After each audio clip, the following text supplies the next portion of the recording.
क्या हुआ जब 370 सालों बाद केदारनाथ धाम में दिखा एक दिव्य शेषनाग और उसने किस तरह बचाई एक भक्त की जान। इस घटना को जब आप जानेंगे तो आपके भी पैरों तले जमीन खिसक जाएगी।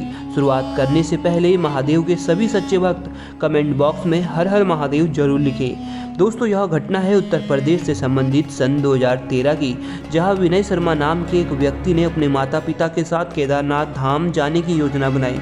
क्योंकि विनय की सरकारी नौकरी लगी थी, ऐसे में वह अपनी पहली तनख्वाह से अपने माता पिता को तीर्थ यात्रा कराना चाहता था। उसका उद्देश्य तो बहुत बढ़िया था, लेकिन इस उद्देश्य को पूरा करने में उसे कितनी कठिनाई आने वाली थी, यह तो उससे समय ही बताने वाला था।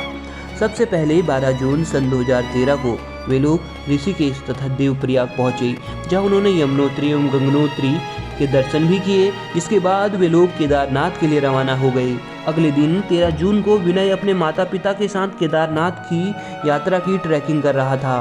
केदारनाथ पहुंचने का पैदल रास्ता 16 किलोमीटर का होता है, जहां पहुंचने में कड़ी मशक्कत की जरूरत होती है। जब विनय और उसके माता पिता धीरे धीरे ट्रैकिंग करते हुए रात्रि के समय जब रामबाड़ा पहुंचे, तब केदारनाथ में अचानक बहुत जोरों से बारिश होने लगी और अचानक बारिश ने अपना विकराल रूप धारण कर लिया। इस दौरान वहां का चोराबाड़ी ग्लेशियर पिघल गया, जिसके कारण मंदाकिनी नदी का जलस्तर देखते ही देखते बहुत ज़्यादा बढ़ने लगा और इस बढ़े हुए जलस्तर से तुरंत ही बाढ़ का विकराल रूप हो गया।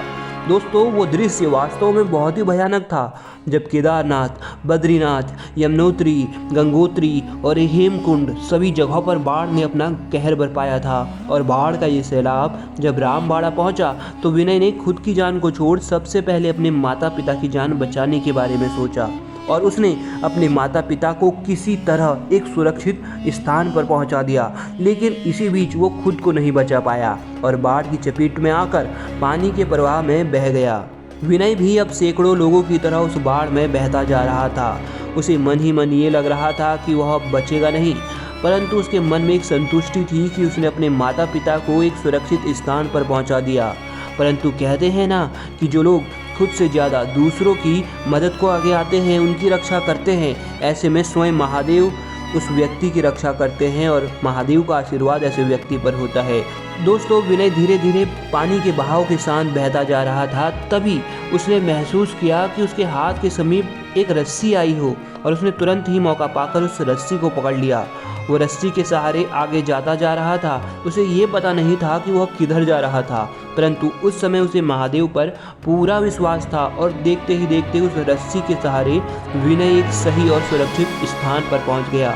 जब उसने होश संभाला और पीछे मुड़ के देखा तो वहाँ का नज़ारा देख वो हैरान था, क्योंकि अब तक जिस चीज़ को वह रस्सी समझ रहा था वो कोई और नहीं, स्वयं शेषनाग थे। और उस दिन स्वयं भगवान शेषनाग जी ने विनय की जान बचाई थी।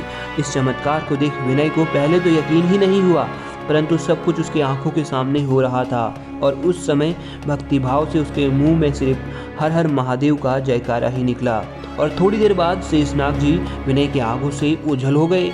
विनय तुरंत इसके बाद अपने माता पिता को ढूंढता उनके पास गया। अपने बेटे को सही सलामत देख विनय के माँ बाप खुश थे और उन्होंने बाबा केदारनाथ को धन्यवाद किया, क्योंकि ऐसा चमत्कार सिर्फ और सिर्फ उनके दरबार में ही हो सकता है। दोस्तों, इस घटना को लेकर आप अपने क्या विचार रखते हैं, हमें नीचे कमेंट बॉक्स में ज़रूर बताइएगा। और जो भी महादेव को दिल से चाहते हैं वो वीडियो को लाइक ज़रूर कीजिएगा।